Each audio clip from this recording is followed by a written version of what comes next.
Welcome back. I'm here with the Blue Sky team. We have an interesting target today. We're just going to get started pretty quickly.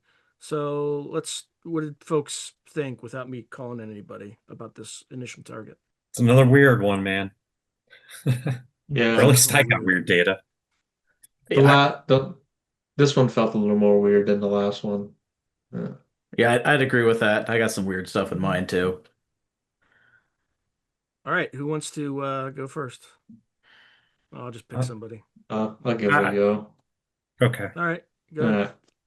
All right, let's do the reveal.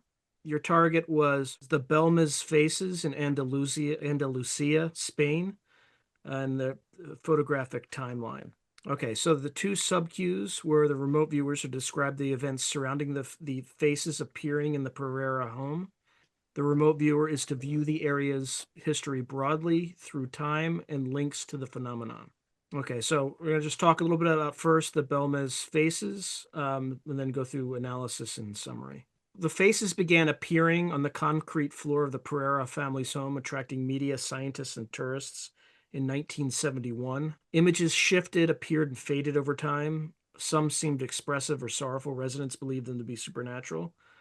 Key figures, there's Maria Camara, who's a homeowner believed by some to subconsciously project the images through a process called thoughtography.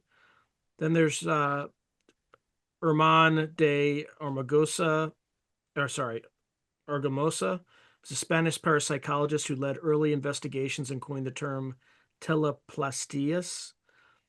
And then there was a Pueblo newspaper team that conducted on site research that fueled national attention in Spain. In terms of the kind of skeptics say that the chemical analysis suggests pigments or chemical reactions caused by oxidizing agents. Uh, they propose deliberate fraud for tourism or income. And Evan, you kind of alluded to tourism. There's no conclusive proof of paranormal um, origin that was established. There was widespread press coverage of this in the 1970s, and it became a Spanish paranormal landmark. So it's seen by supporters as evidence of psychokinetic imprinting by emotional energy or spirits tied to the house's history.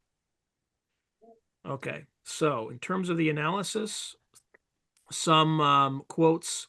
So Sean says, I see a furious vortex of swirling energy descending uh, down to the earth. Brian said this person created something in consciousness, something physical, thought it up, then it was produced. And then Evan talks about the location, mountains with a valley and flat land. And then Derek, target involves well-to-do person and an important building. Okay, so let's start with the location, Andalusia. Both Evan and Brian described features of that environment. Evan, this is that, it looked to me pretty Wow. close to the house is somewhere in this valley here. That's it.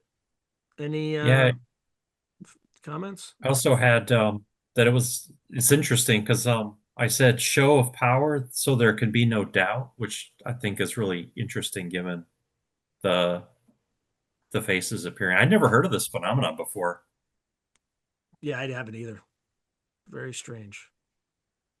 Hmm. Brian? I'm just wondering because I I felt like that with that woman, I felt like that was real. I'm just wondering, like, did she use like other tools to have that manifest, you know?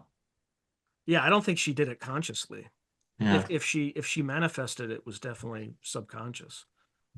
The question is did somebody else, was it a hoax too? If it were a hoax, you know, maybe that's why Sean was seeing hammers constantly. Yeah. I saw a guy with that hammer too. He was kind of banging on something. Maybe that's relating to old history because that was part of the target. Yeah, And could be. Could and be. who are these people coming through on these images? Like, I think they're just random. That's I mean, there's no answer to that, right? Like there's yeah, yeah, that's there's literally probably no answer. we all got supernatural elements here, right? yeah. That was really cool. Evan?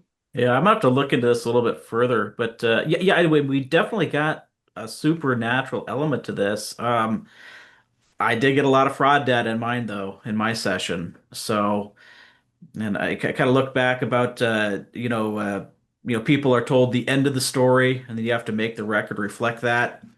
So Yeah, maybe that it's kind for of sounds tourism. right, exactly. Kind of sounds like fraud to me, but yeah, I'd have to look into this a little bit further. But I think One we thing's should for all certain, do. Evan.